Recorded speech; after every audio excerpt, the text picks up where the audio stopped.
everyone. It's Mark Holthe here, Canadian immigration lawyer, ex-immigration officer, and former high school teacher. I'm back again for another live immigration Q&A. It's good to see everyone here. Ralph, good to see you as always. Make sure that you post where you're tuning in from. I love to see all over the world where people are watching these. Well, there's a lot of uncertainty, isn't there, folks? There is a tremendous amount of uncertainty. We are not sure exactly what's happening with these draws. You know, the government obviously is still trying to sort out. We won't know for a month or so exactly what the government's going to look like. We won't know if Minister Mendicino is going to be around or whether, well, we don't need that. Okay. Let's just hang that up.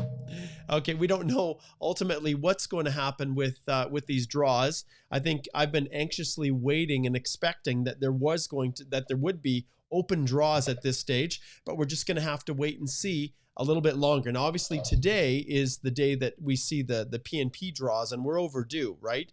So if we go back here and we just flip the screen around, you'll see in terms of the invitations to apply here, we have the last one was September the 15th, and it was a PNP only draw. So we are overdue for another round of invitations. And the ultimate question that many people are asking is, will we see a no program specified draw, or will they continue with the pattern of CEC, PNP, CEC, PNP?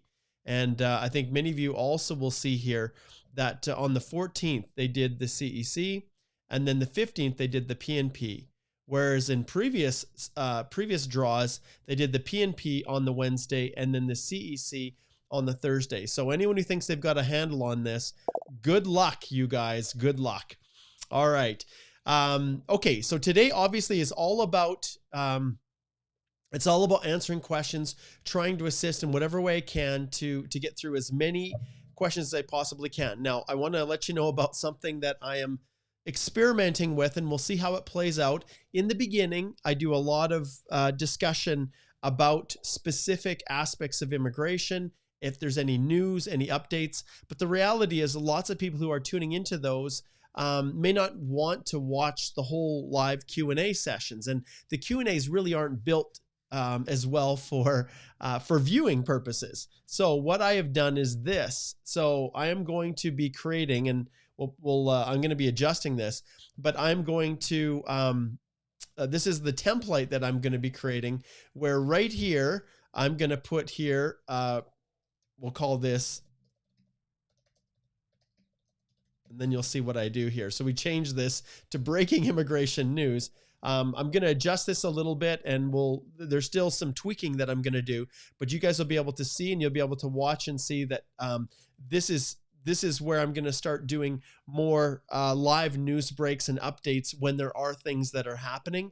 And I'm going to do those in short little 5-minute segments to make it easier for all of you to enjoy and watch the content. So yeah, so stay tuned for that. Watch for the breaking news updates, and they will definitely be breaking news updates.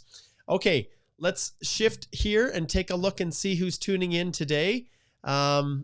Let's see. We've got Vishvesh. He's over in Ottawa. Great.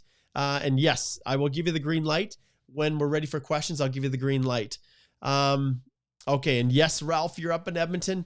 Ralph he's like a brother to me. He's been a past client, and him and his family have been just like family to me. Nithin's over in Dubai. Good to see you, Nithin. Lisa's over in Trinidad. We've got Chabin is in Tunisia. And Oyakola is in Toronto. This is great, guys. Thanks so much for letting me know where you're tuning in from. Oh, we've got some Saskatchewan representation from Prince Albert. Welcome, Simon. It's good to have you here. And those of you who are posting questions, hold off. We'll do some greetings. And then once I give you the green light, then we'll dive right into those questions, okay? And we can kind of even shift this down a bit. Okay. ZB says that the audio, it's the same thing as last week. All right. So I think we're probably okay, ZB. I think if there's an audio issue now, it shouldn't be an issue because I've corrected it, but we'll see how it plays out. Okay. But thank you for letting me know. Homam is in Winnipeg. Great to have you here. Elikim is in Charlottetown, PEI. Ricardo's in Bolivia. Excellent. Let's see who else we have here. And like I said, hold off on the questions and we'll get to those in just a little bit. Amit's over in Virginia. Good to see you as well. And okay, let's see here. We've got Rakesh is over in Pakistan. And you guys will remember as well that there are YouTube as well as Facebook people. So it's going to bounce back and forth with the questions that I answer. So hold off on your questions. I'll let you know when we're going to tackle those. Okay, let's see who else. We've got Sarpreet who's over in Vaughan. And Lisa, yes, we got in Trinidad. Yeah, Hitesh. Yeah, I got the suit on today. Yeah, I got the suit on. Okay. And we've got Nigeria. Great. Bolagun, good to see you here as well. Well, this is super. Thank you so much, guys, for posting where you're tuning in from here. Shafkat's in Mississauga. Elias is in the Dominican Republic. Ahmed's over in Morocco. LS is over in Sri Lanka. This is great. And I know that it's really late. Football total, Saskatoon. Excellent, over in Saskatchewan. And yes, Emra Boss is in Vaughan. Abdul's in Pakistan. Lebanon, Beirut. Fadi, good to have you joining us. Another person from Sri Lanka. We've got someone who's watching on the Express Entry Law, excuse me, private Facebook group. And that's why their name isn't visible, just because they haven't granted YouTube access to view it. And so, or I should say eCam. So that's not a problem. Big shout out. Thanks for connecting in. And NECA here. Excellent. Regina. NECA's watching on the Canadian Immigration Institute's Facebook page. Jama is South Africa. Welcome, Jama. Punjab, we've got Dr. Harkapur. Good to have you with us. And Olatomidi is also in Nigeria. Wow, it's so cool. All these different names. Elo is over in France. Hello, Anselm. See, that's the strategy, right? You pick the name that you think you can pronounce a little bit better. Good to see you from Nigeria. Akram's in Oshawa. Sundays is in Nigeria. Great Nigeria connection here. This is great. Let's see here. We'll do a couple more shout outs. Amar's in Nova Scotia. Baku's over in Azerbaijan. Oh, this is awesome. From the Earth. Well, that's great, Tez. Great to have you here. Hey, if there's someone that's tuning in from Mars, that would be awesome too. I'd love to hear from you, or even outside of the Milky Way. Everybody's welcome. Amanjot Scarborough, hello. Good to see you. Oh, Flavio. Hola. ¿Cómo estás, Flavio? From Brazil. Myrna's in BC. Kieran's over in India. We've got Nahashan, who's over in Kenya. This is great. Excellent. Jennifer is in Westminster, BC, but a Colombian immigrant here. Fantastic. Yes, Karen is eagerly waiting for the draw. I think everybody is. Faith, good to see you. And so you can see we've got a ton, and I know I haven't been able to get to everybody. Fanan, it's good to see you. And Jonathan's over in the Philippines. I'm almost caught up. Manvi's in Kitchener. Burkina Faso, CF, great. Hey, Igor. Igor is tuning in. Awesome. Great to see you, Igor. Igor's in the midst of his, at the University of Calgary Faculty of Law. He's getting his credentials updated there so that he can come back and practice as a lawyer in Houthi immigration law. So good to see you, Igor. Thanks for connecting in. Hope school's going well. And this right here, guys, I'll show you as well. So this view right here, so Igor created this for me. So big shout out to Igor for creating this this backdrop. And yeah, it's awesome. Thank you, my friend. Okay. Reshmi is over in India, and I know how late it is for you guys there. It's probably just about 11 o'clock in the evening. D-World's over in the Atlantic. Great. Tej is over in India. And I'm happy that you appreciate this, Veda. You can see I've got a little bit of a scratchy throat right now, and I'm gonna power through it here. I'm gonna have a little drink, just to give me a little bit of quenching of the ticklish throat here. We've got someone else from Brazil. Urba, good to see you. Today was a little bit longer going through the live stream and giving shout outs. Usually I don't do this, but I really wanted to just give everybody a chance to see their name on the screen, because I appreciate you guys. I wouldn't be able to do any of this if it wasn't for you guys. So thank you so much. Jeevan, thank you. Thisera, awesome. Good to see you. I love it when past students of my Express Entry a complete step-by-step guide. I'll flip the screen over. I absolutely love when they come and join me. And all you have to do is click on the link below, because if you look at the courses, the Express Entry course, which is the same one that Thisera took, not the spousal sponsorship and not tier to peer pathway. It's this one right here. It actually, the next one is launching on October the 18th. So all you have to do is click on the link here and you can get access to it. And if I scroll down to the bottom here to all of the past individuals here, I think you're still on here. Oh, there he is right here. So there's the sir, as he said, thank you so much, Mark. Hope you continue to keep your energy and help aspiring applicants in the days to come. This is the best 347 I ever spent for sure. And so thank you, my friend. So long story short, I love it when people come back. And that course is something that I enjoy doing that more than just about anything else. So thank you. Eritrea. Hey, I don't know if I've had anyone from Eritrea for a long time, Fanan. So good to have you. And then Jasmine is over in Newfoundland. Very cool. The other side of the country. We've got Pakistan here, Ali. We've got India, Jeevan. US, excellent, Karthik. Great to have you. Yes, Jonathan, it's late, but I appreciate the fact that you guys are tuning in regardless of the time. So thank you so much.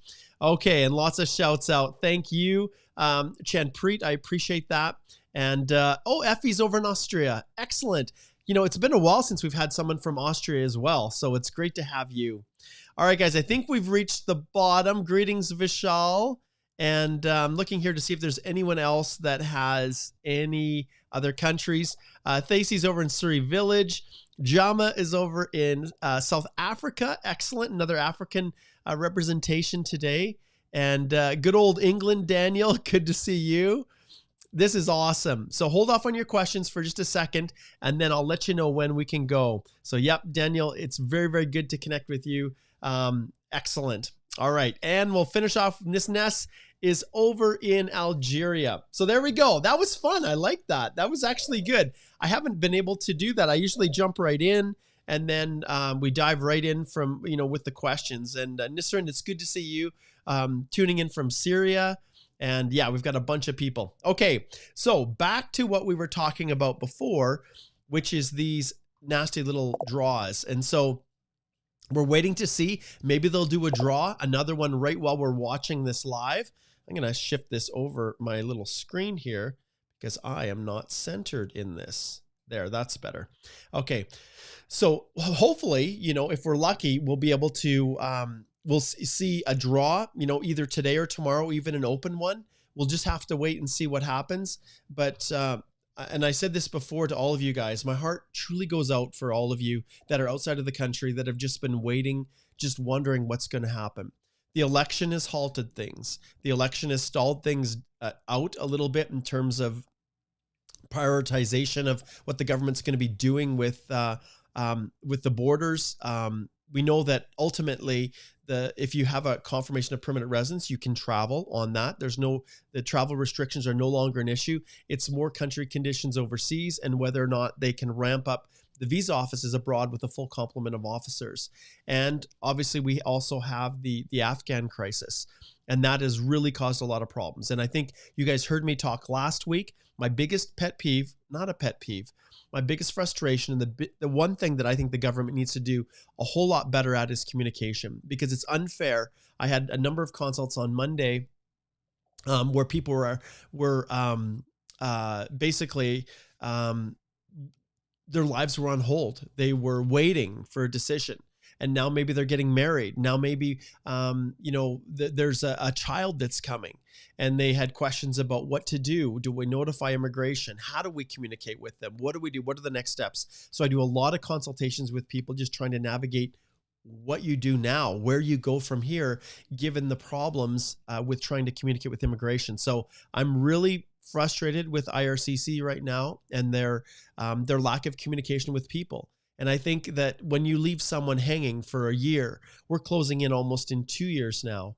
Some of you have filed applications in late 2019. And so, we're over 2 years. I think I think the government has a responsibility to give people accurate information that they can actually trust. So that's one of the biggest concerns that I have for myself, is just the lack of communication. It's one thing with processing times, and they are what they are. There's not a lot that you can do at this stage to change that unless the government hires a whole bunch more officers. With the Afghan crisis and the reshifting of allocations to help those people, it's come at a cost for especially Outlanders, whether you're express entry or whether you're family class. So those are issues that we're just watching and waiting. And trust me, the moment I hear anything, you guys will be the absolute first to know. Okay. And Carlos says that he's even later. And you're right. When it comes to expired COPRs, you make sure you update the web form. And when you do that, then you're going to be you've given yourself insurance, at least, that, they're not just going to assume that you're not interested in coming to Canada anymore. Obviously you would have notified them, Carlos, I hope, before that confirmation of permanent residence expired. And there's a lot of people that were in that situation. COPRs were issued when the government thought that people would be able to travel. And then there was wave 3, and now we're into wave 4, and it's, Alberta was open, and now we're locked back down again. And, it's been really, really tough. Even, the virus, even when you have the vaccinations, you still are in a situation where potentially you can get the virus. And I've seen that within my own family. One of my nephews, a girlfriend, she had both vaccinations, and she caught COVID. And so we know that it's not infallible, and that's what's causing a lot of the challenges and problems. But we don't need to talk about that anymore. We spent so much time talking about those things. Okay, let's jump in here and let's start answering some questions. And okay, let's jump in. Veda here has got a super chat. So Veda says, okay, so with a spouse 481, without a spouse 506. FSW Outland, please suggest if I should add my spouse and get a PR, what will be the best thing to do? This question I get a ton, and I'm going to answer this generally, Veda, because usually I would ring the bell right here. I'm going to turn on my sound effect again here, and I'm going to ring the bell, and I'm going to tell you to go over here and book a consult so that we can actually go through everything in detail. You can book it with myself or any of the lawyers at our firm. But the reality is, it depends on your specific situation. Now, what other options do you have? Is a birthday coming up? Are you going to be losing age points? That will drop 481 down to 476. Like, is that coming soon? The reality is, without a spouse at 506, you're at 506, you're going to get drawn. And I have to assume that you probably, if you're inside Canada, that you've got the Canadian experience. Sorry, if you're outside of Canada, you've got French that's driving that up, I'm assuming. Or you've got a job offer or something like that supported by an LMIA. And we've talked about that a lot in the past as well. So in your situation, when you're trying to decide what to do, I always go back historically and I look at the actual draws. And right now it's been, like I said, back to December, I think it was 24th, 23rd was the last no program specified draw, which was basically the last FSW draw. And so it's been a long time, and we know that the scores are going to be high. And when you look at the numbers of rounds of invitation that are coming up, and you look at how many people are in the queue, when you go to 600 itself, so you can see right here, 501 to 600, there are 3,009. And that was, understand, back on September the 14th. So 2 weeks ago, 500, there were 3,009. So if they were to do a draw recently, like if they were to do a draw today, and it was a no program specified draw, if they only chose 3,000 people to extend the draw to, the CRS score would be over 500. And I think that's pretty safe to say. So, and then if you scroll down and you look at the next levels, 491, there's 1,000, even 400 481, there's 4,539. Now, some of these were pulled out after the draw. So this was as of the 14th.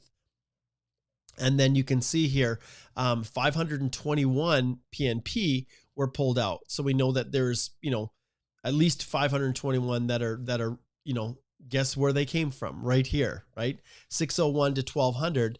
That's the PNP range, because you can't get up there unless you have that nomination. So long story short, trying to summarize this, at 481, we know that it's very unlikely that you would be drawn on the first draw, but it's very, very likely that within 2 or 3 draws, that 481 may be enough to get an ITA. Whether or not you choose to not bring your spouse with you and list them as non-accompanying, the biggest issue you have to be prepared for is separation. And as a permanent resident, when you let's say you list your spouse as non-accompanying, they still have to get their medical done and their police certificates. You land in Canada as a permanent resident. Then the issue that you face is you have to then go through the family class sponsorship. And you guys have seen, you can talk with anyone who's separated from their spouse now because of the pandemic, and they're not able to come because overseas applications are just not being processed. So because of any paper-based applications, or at least they're going very slow.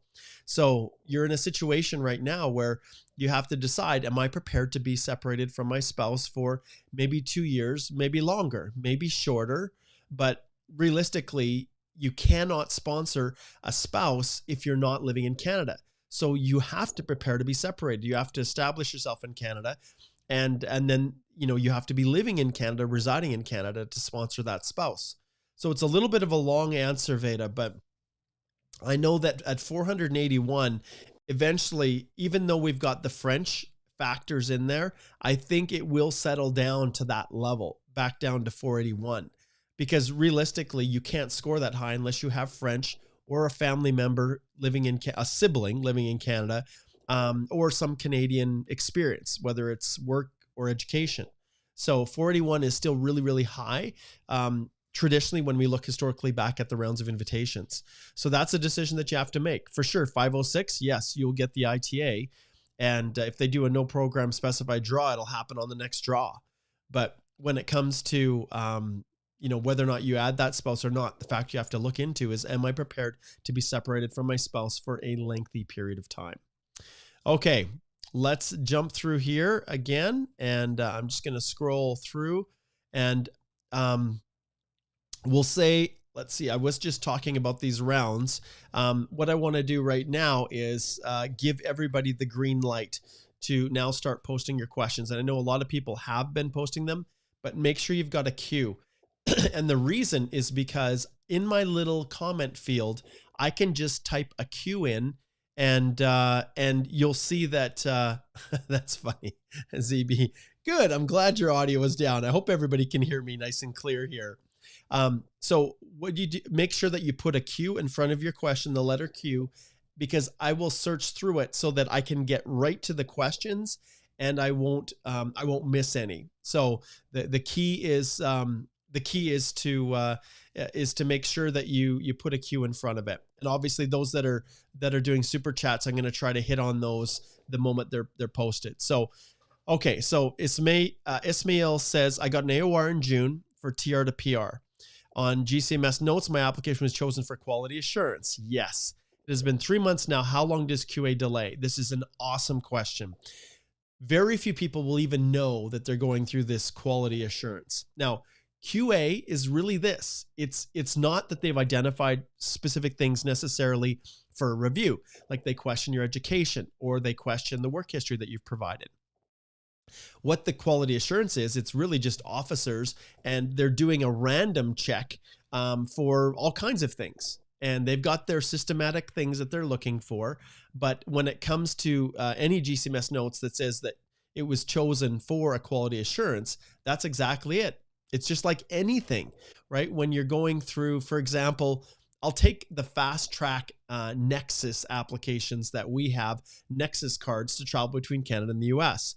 Well, every so often, even though it's supposed to be a fast track where you can go through and bypass a lot of the security screening because you're you've already been pre-vetted as a safe traveler, they will still randomly pull people aside to ask questions and do whatever searches. They still do that, and in the same way, that's what this QA is.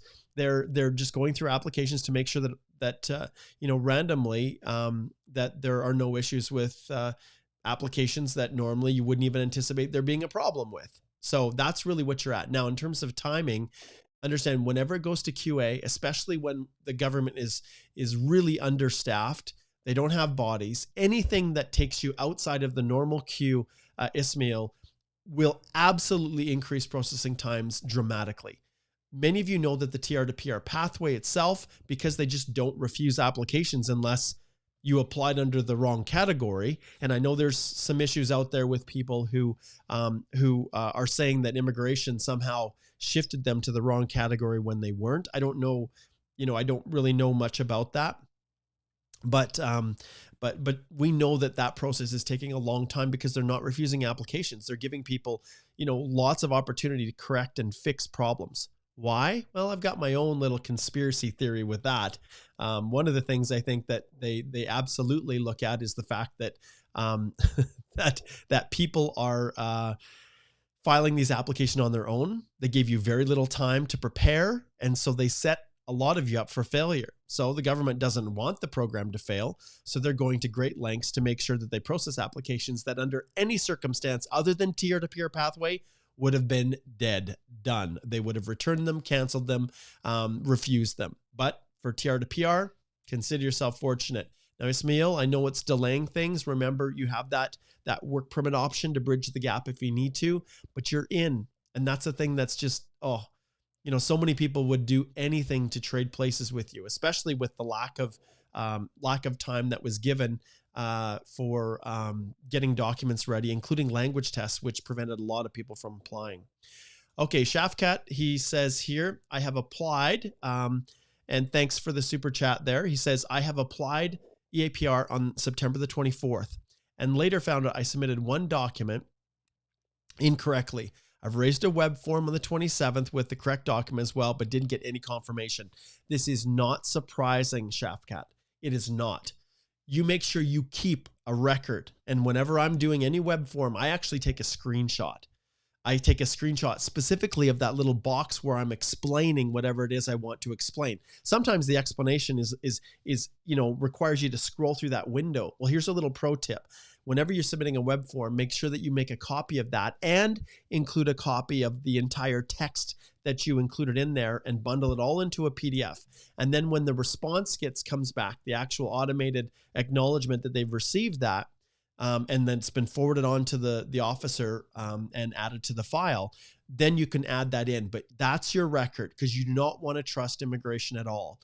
Things get lost, things get overlooked, things get missed. And we're seeing that repeatedly now where they're asking for documents, people are uploading them, and then the officers are claiming they never received the uploaded file. It is a mess. So you must practice defensive applying. In other words, you must protect yourself. You must make sure that you are keeping a copy of every communication and that you have a record, because if they come back and say, we didn't receive it, you can say, oh, yes, you did. Here's the proof. I have it from my end. So in your situation, you've done exactly what you need to do, Shafkat.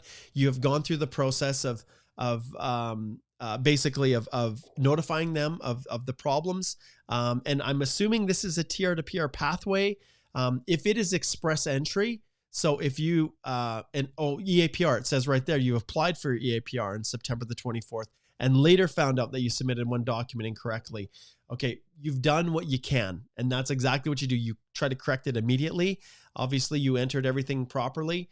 And now it's just up to an officer. Usually I find if you can beat them to the punch and you can get that information in as quick as possible, then you give yourself a really good shot of being able to, to save that problem. But express entry is ruthless, right? Shafkat, it's ruthless. And so you keep that proof that you've updated the file, and then it's basically fingers crossed, my friend. Okay. Excellent. All right. So let's go back here. We're going to jump back and I'm going to get back to those questions. I jumped to a couple of the super chats there, And okay, so next question here.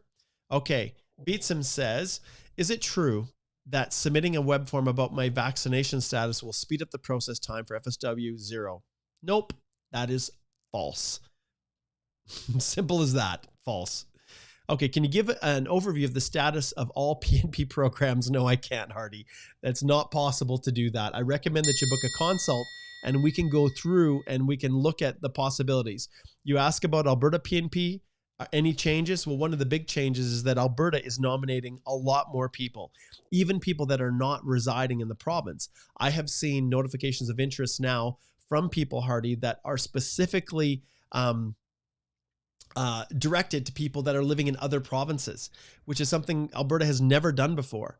And so they are starting to expand. I have not yet seen, at this stage, I haven't seen too many people outside of Canada get those notifications of interest, but watch for them. So the only way you can get that notification of interest is if your profile's in the pool. And so I have a call that I'm going to be scheduling with the Alberta Immigrant Nominee Program to get some more information and updates as we're trying to work with them as everybody tries to navigate their way through this pandemic. And so because I am still on the National Canadian Bar Association's National Immigration Section as the immediate past chair, I'm still in meetings with the minister. I'm still in meetings with government regularly.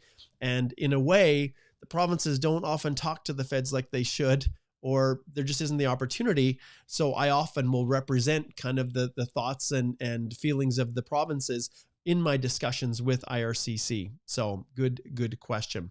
Okay, so that was Hardy. So I'm just going to jump down here. We've got a couple other super chats that came in here. Okay, let's see if we can get to them. Okay. Okay, so Christian says, I just got a full-time permanent position with the employer I've been working for over a year now. Would this be sufficient for CEC or an LMIA is required? Okay, so Christian, the key that you have to realize is that for the extra 50 points as a job offer, you can't be working on an open work permit. It has to be an employer-specific work permit. And so there are some types of work permits that don't require an LMIA, but they are through the International Mobility Program, which means they're either through some international agreement, a treaty that Canada has with another country, or it's an intercompany transfer. The person transferred from a foreign entity into Canada, and the employer is named on the work permit. That has to happen. The only other alternative is for people who are outside of Canada, and it's a permanent LMIA. And I go over all of this, you guys, all of these things, and I'll just remind you once again, the Express Entry Step-by-Step course is launching here. The next version is October the 18th. So you can go in and I go through all of this in unbelievable detail. But for you, Christian, if you're on a post-grad work permit, even if that employer loves you and is willing to give the letter and everything, the only thing you're going to be able to get is the work experience. So if you've been working for them on that post-grad work permit for the full year, then you're eligible for CEC. But in terms of getting the extra 50 points or 200, if you're in a C-suite kind of executive level 00 knock, for the 200 points, the only way you're going to get that is if you're an employer-specific work permit. All right. Okay, and then we'll get here to Srikanth. He says, is it safe to apply for a visit visa and travel to Canada temporarily while an FSW Outland application is pending? Great question. Once again, it comes down to this concept of dual intent. The legislation says that yes, there's nothing stopping you from applying for a visitor visa to come visit Canada, even though you have a permanent resident application in the queue. But the reality is, excuse me, when you look at this, the reality is the officers will often use that against you if you have a permanent resident application in the queue. They'll say, well, you don't really have temporary intent because you're applying to come to Canada permanently. So it depends on the country. There's nothing stopping you from applying. And if it gets refused, it will not impact on the processing of your federal skilled worker Outland application. So legally, no, there's nothing stopping it. But practically, officers do sometimes factor that in and choose to refuse the visa as they believe that you're not a genuine visitor. And, we have lots of discussions with our clients. I ring the bell again and push you guys back here for the consult. This stuff is a lot more detailed, and I recommend that you guys, if you do have questions like this, that you book a consultation with myself or Alicia or Susan so we can work through this with you. But yeah, so many people are in here and they just want to have the opportunity to come because they've been kept out of the country for so long. And in many cases, maybe they even have family in Canada that they want to visit.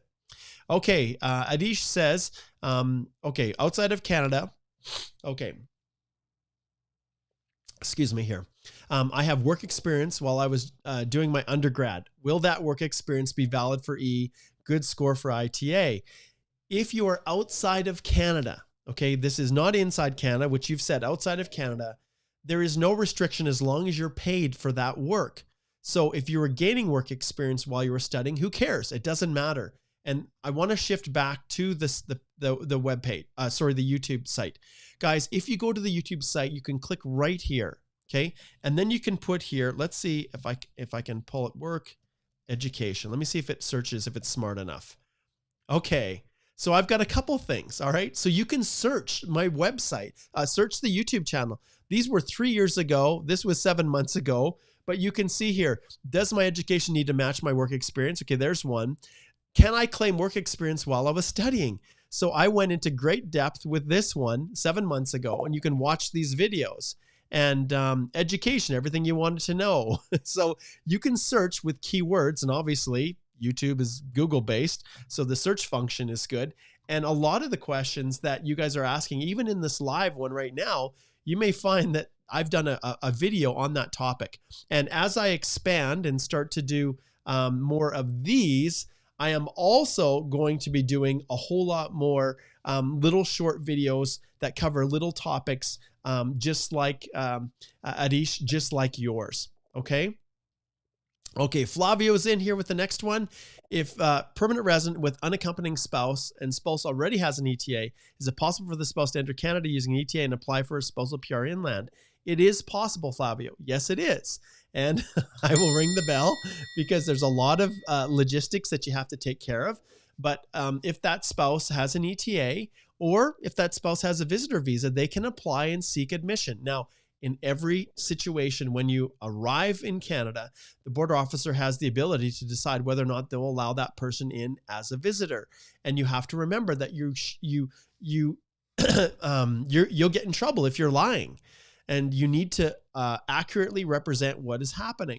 And that's why I always advise people to book a consultation so that we can go through that in detail. But yes, it is possible as long as, because based on dual intent, even though the visa offices sometimes will refuse visitor visa applications if you say you're coming to see a spouse, they'll say, well, you're not genuinely a visitor, then you're looking to become a permanent resident, because if you come to Canada, why would you ever want to go back? That's kind of the mentality. Well, if you've already been issued those documents, and that's another little pro tip I'll give you guys. If you have you're in a relationship and it's developing, always apply for the TRV first before you officially become a couple or whatever, because when you have it, then you're able to travel and you don't have to go through and convince a consular officer that your dual intent applies. Yes, you need to do it at the border, but it's a whole lot easier to do it there than to convince a consular officer to issue a visitor status in any capacity. So I always advise people to think about doing that in advance. But in your case, Flavio, yes, it is possible. But remember, a border officer can always choose, if they don't believe that the intention is temporary, or that the person will abide by the temporary conditions, they can turn someone around and send them back home. So that's a possibility. Okay. All right, I think we're caught up here. So let's jump back to the questions. And what I'm doing is I'm just going in order to try to give everybody who had posted the questions, once I gave people a green light. Let's just see if we can find it here. I'm just going to scroll to the first one. Hang in there, guys. I've got a lot of questions that were coming in today. Okay. Next here is Romero, and he says, since tier to PR pathway program is taking so long to process and got to a point my open work permit that is valid until 2022 has expired and papers is still ongoing, what should I do to continue working and staying? The TR to PR pathway allows for you to extend your work permit. There's a program in place to allow you to extend. So, Romero, remember that there is always, if your TR to PR pathway has been submitted, now you have to receive the acknowledgement of receipt. And if you have valid until 2022, there's a good chance that you will have that. And once you have that acknowledgement of receipt, you can extend the work permit through that special program that was designed for TR to PR pathway candidates. They're not going to leave you hanging. Okay. Okay, AOR January 2021. Okay, so you applied this year. Medicals biometrics are done. When should I expect my PPR? Shivani, any FSW, you can see everything is stalled out. And so I know that applications are being processed. People say, all online. I've never received anything. There's no advancement. There's nothing that's happening. There are applications that are continuing to move forward for some FSWs. But understand, with the pandemic, with the virus, with the social distancing in many countries, it's because the visa offices are so strapped, and because Canada now is allocated a lot of officers. Well, they're to deal with the Afghan crisis, as well as just the limitations with countries. That's why we're not seeing a lot of movement. And in your situation, Shivani, there are people all last year that are ahead of you in the queue, which seems crazy, but that's the reality. And so the government is going to work through those, once they finally got their act together and sorted things out. I just wish they would be more transparent and that they would tell people exactly where they're at within this process. So that's a good question, Shivani, and I can't answer that one. You're waiting patient. Your application is in the queue, and you've done everything that you can. Now it's just a waiting game. Okay. Let's see. Next question. Okay, so we'll just do this one and then I'll jump to the next super chat. My spouse's seasonal spousal open work permit got expired in September. Applied for a new work permit through TR to PR. Got the refusal letter because the main applicant doesn't have work permit through TR PR. Got AOR August the 20th. Any advice? Book a consult, Holman. Book a consult. Head over to our site right now and book a consult so we can sort that out right here. Okay. Because there's something that just is unusual and we need to dive a lot deeper into that. Okay. Let's jump back here to the next super chat. Make sure I don't miss any here. Okay. I'll give Jesjeet a shout out. No question, but thank you, my friend. Thanks for the support. You definitely get a shout out. Okay. Vita says, can a husband come on a visitor visa when I go on a PR? And this is very, very difficult, Vita, because if you listed your spouse as non-accompanying, and you have not yet applied for the visitor visa, and the spouse does not have it, immigration is going to say, seriously? You listed your spouse as non-accompanying, and now they want to come. Now, there's nothing stopping you, Veda. There's nothing stopping you from going through your PR process, landing, becoming a permanent resident, and a spouse applying and getting a visitor visa approved and traveling to Canada to visit you. There's no law against that, but it comes down to whether or not an officer is going to accept the genuineness of that visitor status for your spouse.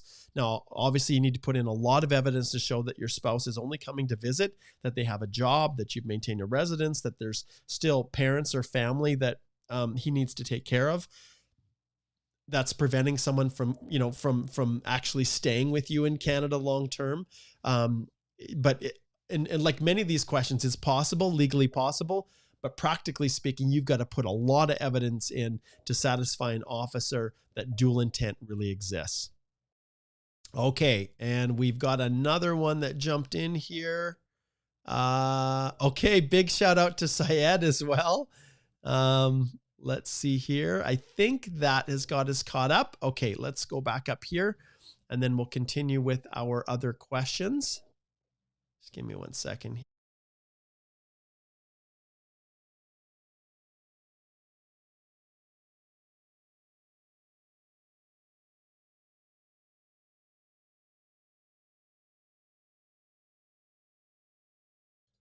It's definitely a lot more challenging flipping back and forth, but we'll figure this out.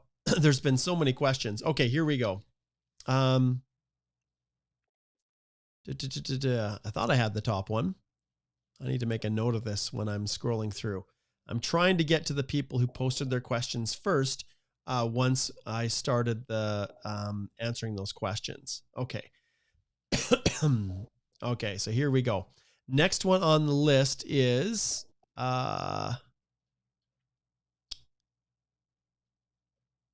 okay, Vishvesh says, "Hey Mark, I applied for TR to PR, international graduate, in the first half an hour. No AOR yet. Cannot link my application. No file found. Especially have to visit India, but not able to even call IRC. What shall I do?"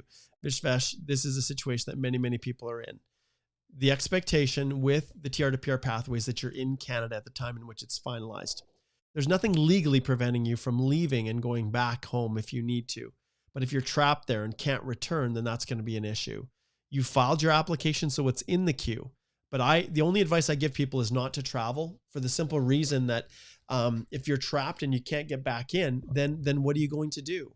But there are some circumstances where you have to. So in your situation, you don't necessarily have to be in Canada to get your acknowledgement of receipt. But just be very careful, because bad things happen when you leave the country. When you've got an application, whether it's a spousal sponsorship, or other programs that require you to be physically present in Canada, that can be, and when I say spousal sponsorship, I mean the in Canada spouse or common law partner class. You can always, there's nothing preventing you from going, but you have to be back in. So just be cautious. Okay. Do you have any information on why RCC has a medical backlog and if they're working to clear it? Okay. So as far as a medical backlog, think of it this way. Okay. When it comes to medicals, the doctor who's doing it, the panel physician, if there is nothing to report on that medical, in other words, if they do the medical, they upload the information, it goes automatically into GCMS, unless there's a reason for the medical, the medical oversight with the medical branch with IRCC, unless there's a reason for them to investigate into the results of the medical because of something the doctor said. Those past or medicals being passed, it's literally automated. So there isn't, an officer going through to then say pass. It's automated because of how the panel physician answers it. So in terms of the backlog and working to clear it, I'll be honest, Elena, that's not something that I have heard from immigration, other than the fact everything is backlogged. So if you're talking about why my medical doesn't show in GCMS as being passed, even though I did it, that process is really different than, when we're talking about medical backlog, it's more a processing backlog. So the medical is done, it's there. It's just the officer who hasn't gone into the system and started moving the application forward and indicating that medicals are now at that level. The medical itself is, the panel physician is the one that really drives that ship. Okay, and then we have here, we'll get to Hitesh. He says, "Hi Mark, I got my PR portal on last Friday under the TR to PR pathway." Okay, so should I withdraw my EE application right now, or should I wait for my ECOPR? I'm going to ring the bell right here, Hitesh, and tell you to slide over here and book a consultation with us, because I'm never ever going to tell someone to do anything with their specific application unless I know all the facts. Okay. All right. And then the next one is Hitesh, and we're going to get to Hitesh in just a second. I'm going to make a note. This will be easier for me here. So I'm just going to make a note, and then I'll be able to find this faster. Okay. Hitesh Bola. So I will get to you, Hitesh. I am just going to scroll down here because I think we had one other super chat that came in, and I don't want to miss these folks here. And there's been a lot of questions coming in for sure. Actually, I think that's it. I think we can keep going. So I think Syed was the last one. So let's see if we can find Hitesh here. Okay, so there's Hitesh right there. And okay, Hitesh says, my Indian PCC was issued on January 27th, 21. I returned to Canada on February the 3rd. And I've received an AOR. Should I reapply for Indian PC or wait for the request of these officer? If you're not planning on going back, then absolutely go in and do reapply, Hitesh. Do it. Because that police certificate, if you obtained it before you left, it's only valid for 6 months. And if that's the case, then if you're not going back, you're going to have to get a new one anyway. So yes, highly recommend that that's exactly what you do. Okay. All right. And we're zipping through here down to the next one, Hitesh. Okay. I'll make sure I've got the right one. Okay. So Hitesh right here says, my Indian PCC was issued January 27th. Oh, I already answered that one.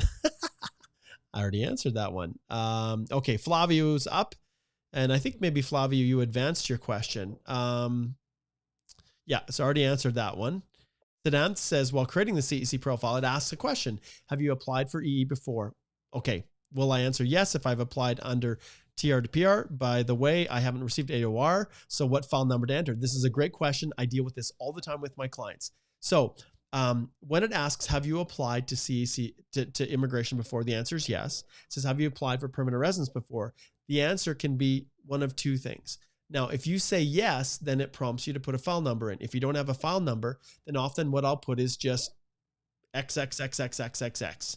And then in a letter of explanation, I say, please note that I've submitted my TR to PR pathway, but I do not yet have an AOR back. And I do that in the letter of explanation that I include in the client information section of your express entry application. So that's how and you would do that in the EAPR stage, not at the profile stage. So because you can't upload documents at the profile stage. So that's how I structure that, Siddhant, and that's how I deal with it. It's also if you indicate no, and then in your letter of explanation, you say, please note that I indicated no because I don't have a file number to put in there and the system wouldn't let me advance to the next screen. And so that's why I listed no, but yes, I have applied through the TR to PR pathway, but just don't have my AOR yet. That's another option. So either of those are perfectly acceptable because if you put yes and you don't have a file number, then you can't advance, right? You need to put something in there. And so either way, what you put in there isn't accurate. And the same thing, if you say, no, I haven't applied, and then it allows you to advance, but then you explain it. Well, both of those answers are and I guess in a way, you're not being honest in the form itself, but it's the only way to advance. And so sometimes you just have to do that with the web-based things. Okay, so that was Siddhant, great. And then NECA, we'll get to NECA here in a little bit. I'm just gonna jump down here. Hitesh says, thanks for your answer. You're very, very welcome, Hitesh. Thank you. Okay, I think, okay, Siddharth, big shout out to you. Thank you so much, Siddharth. I really appreciate that. Okay, and then we'll jump back up here to the top again, and we'll continue on with more questions. Hang in there, you fine folks. I almost need like a professional person helping me manage this, right? Where they pull it up on the screen so that I can remember where I'm at and how far along within the questions. Okay, let's see here. Okay, so here's NECA. She says, TR to PR applied. Okay, she's at the 1227 mark. Temporary number for more than 1 month. No AOR. Haven't been able to link. What is a temporary number for? Good. Your question is as good as mine.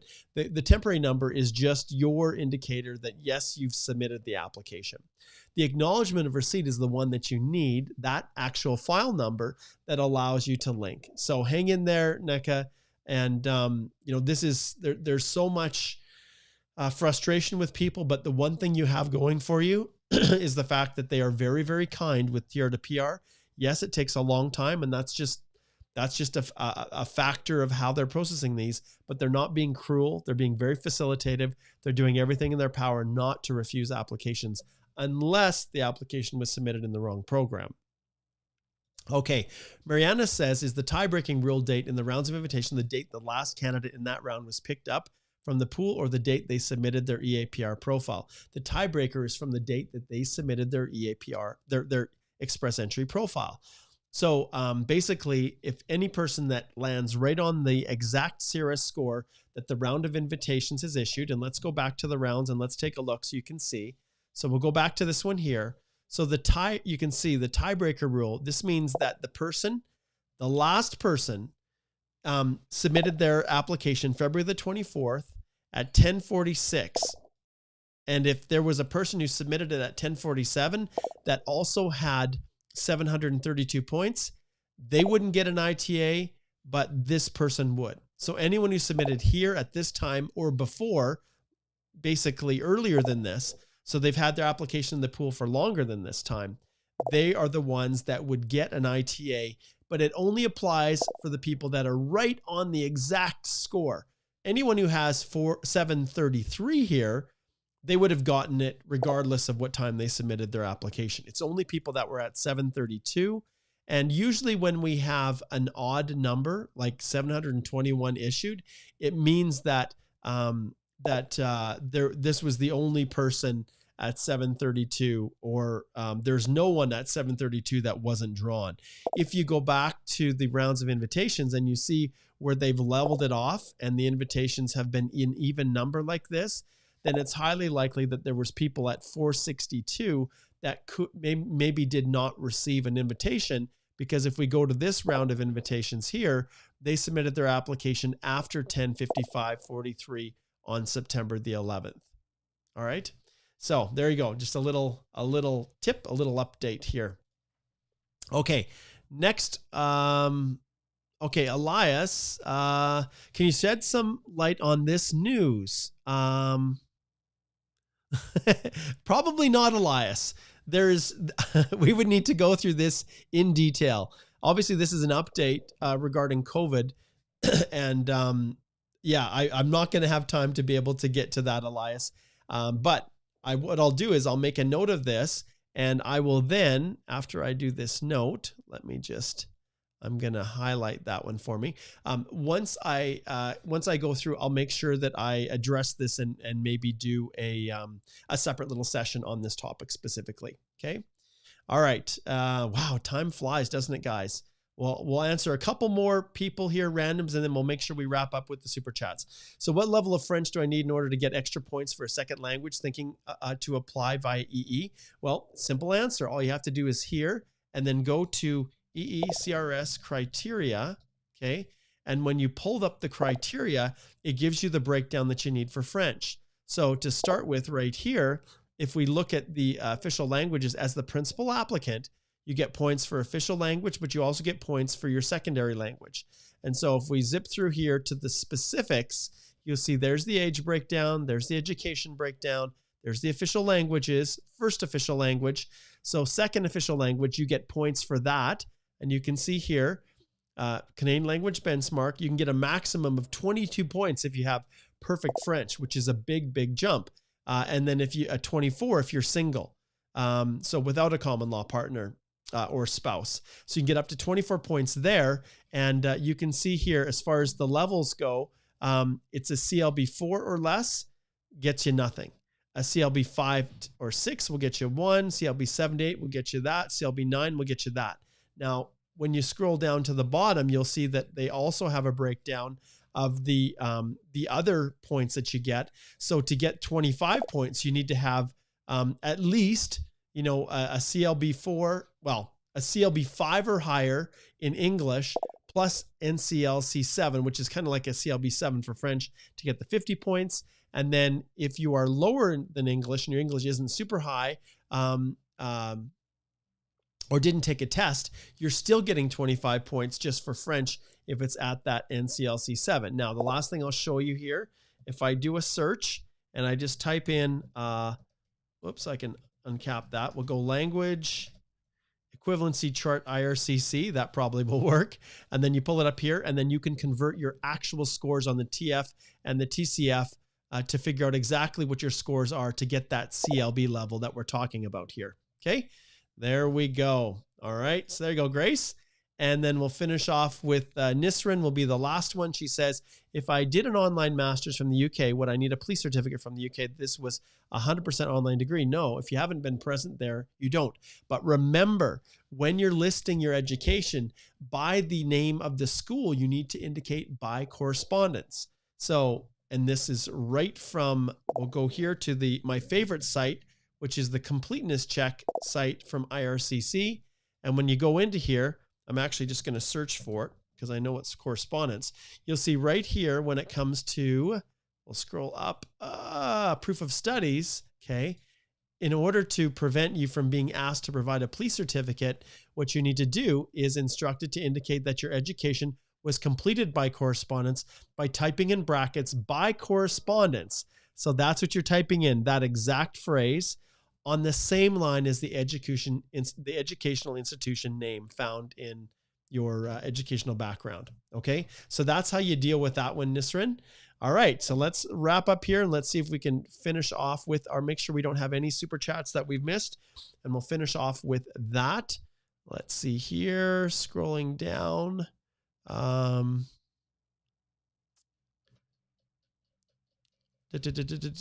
Wrap these ones up. And thank you so much, you guys, for all of your support. I really, really appreciate it. Okay. And you can see there's just way more questions than we ever have time to get to. Oh, Siddharth, just thank you. I appreciate that. Okay. Big shout out for Siddharth there. Okay. Jasjeet says, okay, the Saskatchewan Immigrant Nominee Program 73. Yes, you pretty much need to have Saskatchewan experience to score that high. Did not receive NOI in the 27th September draw. My agent says it's normal to receive an NOI even if one clears the criteria of SIMP. They only have, remember, they only have so many spots that they are, that they actually have. And it's possible that people at that level, there may have been more than one person out of 73 that didn't get drawn. So it is possible, Jasjeet, but I can't speak to anything else. For example, did your agent do something wrong? Did they submit something improperly and just not tell you about it? Like, there's all kinds of crazy things. So I can't get into too many details other than saying that, yes, it's possible. But there could be a number of factors, and it could be that you should have received it, but there was something wrong done with your application. Okay. Okay. Veda says, how about Destination Canada? How can I ensure a job?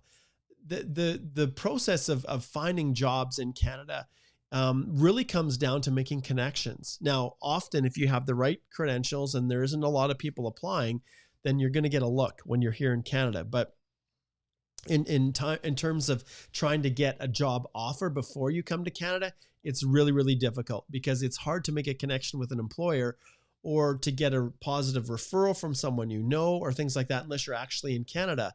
And without having just the specific skill set that's really unique that the company can't find in Canada, those job offers are really, really difficult. Okay, Pedro's got one here. Pedro says, what would you do? Try to get PR through the Atlantic Immigration Pilot Program, no job yet, or go through the OINP with a job offer, the easiest PNP yet expensive. Yeah, understand that the Atlantic Immigration Pilot Program is entirely employer specific. So the ability to go through without the support of an employer is just, it's virtually impossible. So if you've got, we say, okay, what's worth more, a bird in the hand or two in the bush? Well, what that means is, do you give something up that's kind of a guarantee in hope of getting something that's better, you perceive better? Well, there's risks with everything, Tamara. And so when you're trying to make that decision, going through the OINP, if you know you can get a nomination, even though it costs money, it's more expensive, then I would pursue something that is more of a, more of a certainty than something that isn't. Because the Atlantic Immigration Pilot Program, it's really, really tough to go through without having an employer supporting you. All right. Arvind says, any hope for CRS 469 in the next 18 months, or should I learn French? Learn French, Arvind. That much I can tell you. With the fact that more and more people are realizing that they need to learn French to have that shot, more and more are doing it. It's amazing what immigration is doing for the Francophone cohort in Canada. They have made even a part of their political platform. They have indicated the desire to expand French throughout Canada, French speaking abilities. And it's extremely powerful when they tell people, look, if you want to immigrate to Canada, you really need to be bilingual. And you that speak French as well as English are going to get way more points. It's an unbelievable incentive to start to learn French. So Arvind, yes, I think you should. 469, although we had those draws down to 469, that only happened because Canada did like 3 or almost 4, I can't remember, draws last fall in 2020, where they did 5,000 and 5,000 and 5,000 draws back to back to back. That's how the scores got down to 469. But with the numbers now, I encourage you to learn French. Okay, Mohit says, I plan to tier to PR an essential worker, but okay, I saw my stream has changed and there are lots of people facing this issue. My file is in process. Mohit, I don't know. I can't even speak to that. I'll be honest, Mohit. I've had a lot of people that have reached out and made this allegation. The hard part is, how in the world do you prove something like that?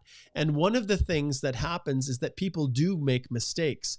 And so it's this balance with immigration, thinking, thinking that that their system is infallible and that there's no problems, and if there is a mistake, it's your fault. So there would need to be a significant group of you that comes together. And I know that Will Tao has out in Vancouver has expressed a desire for someone to step up and to and to contribute. But if you want to challenge this, Mohit, then it's a class action lawsuit where you bundle together and you guys be prepared to pay.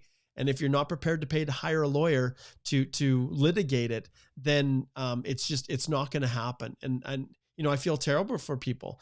Some people genuinely missed the cap. And then the only options that were available were the French speaking ones, and they didn't realize it when they started the process. So they really did make an error. But I can't speak to all of you who are certain that you didn't make that mistake, because to have it just shift internally within the system, I don't know enough about it as to whether that's possible. I know one thing I know is that there's nothing nefarious with the government just randomly pushing people to a francophone, just because they want to ruin their lives.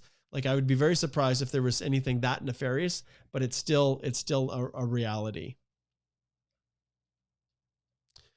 Okay, let's keep zipping down here and see. Okay. Shafkat, thank you so much for that. I really appreciate it. Okay. And then some other people have also super chatted, but the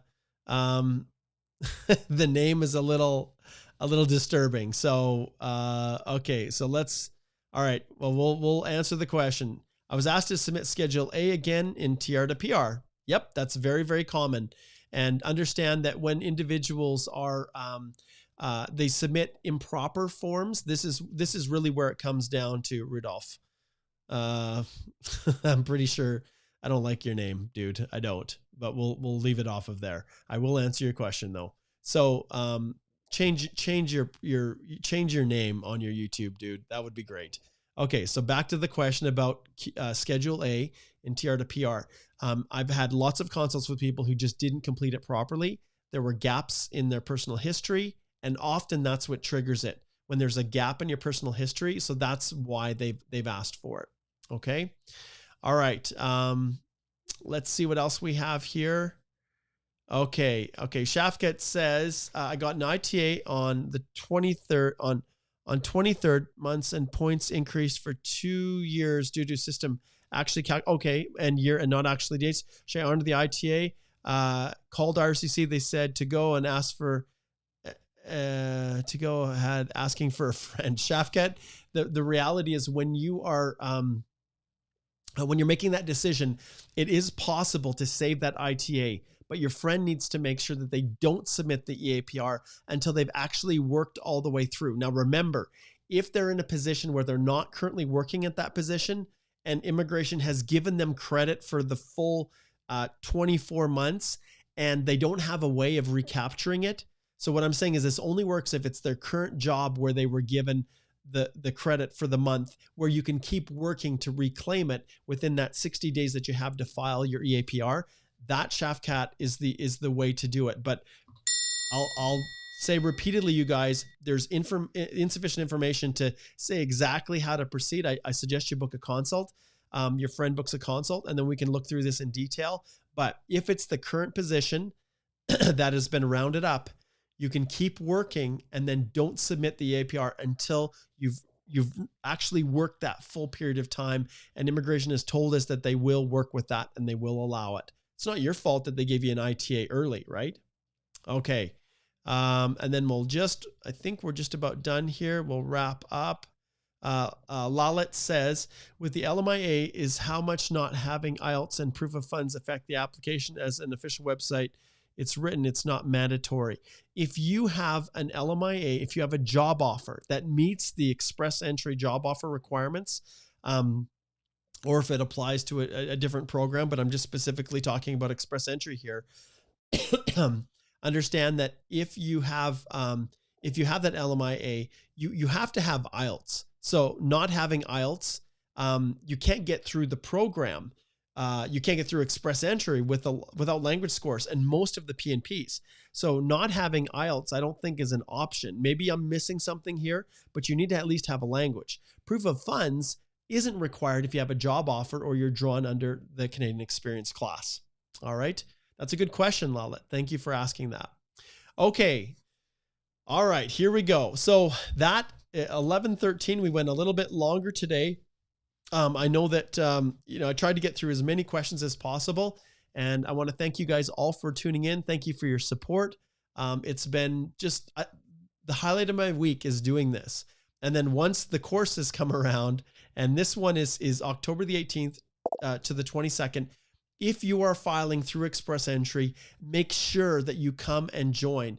This course, and I've said this repeatedly, and those of you who might be tuning in for the first time, I'll just log in here. This course starts off right now. You can register, and the course itself, I'll just pull up the last one that I did for September, has over 56 individual lessons. It is full of every aspect of the whole express entry process, start to finish, and you can start working on everything right now when you subscribe.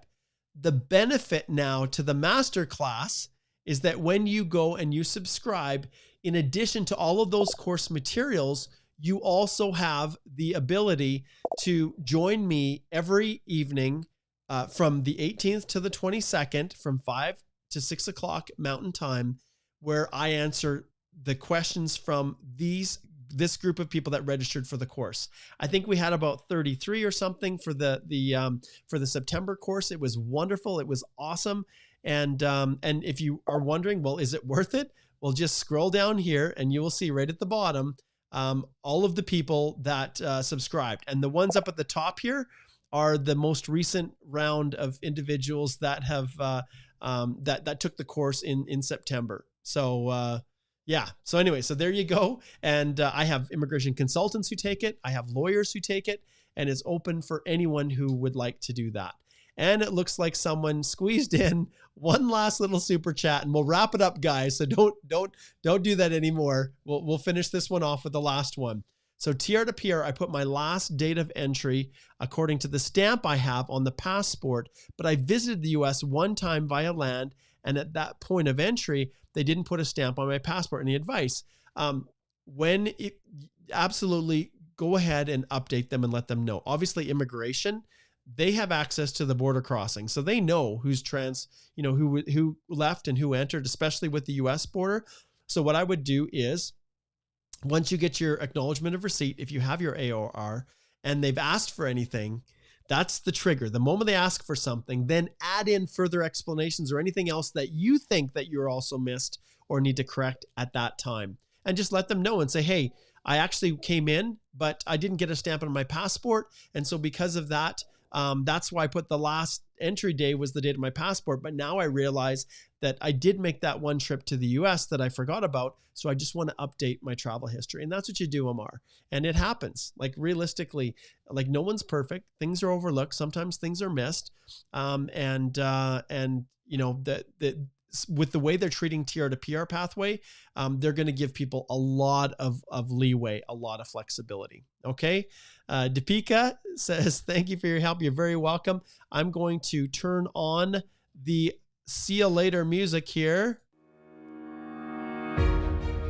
And I want to thank everybody once again for joining me, and stay tuned because I'm going to be doing immigration news reports, and I welcome your feedback. I'm going to I just find it's easier and faster if I can just jump on and do a quick little 5-minute spiel. Sometimes it'll be a live stream. Sometimes it'll be a recording.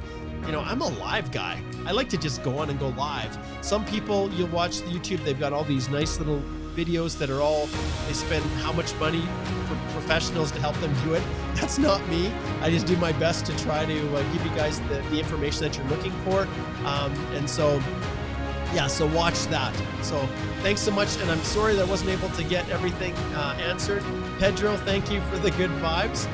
But all of you, I wish you all the best as you're navigating this crazy world that we call Canadian immigration. All right, take care, everybody.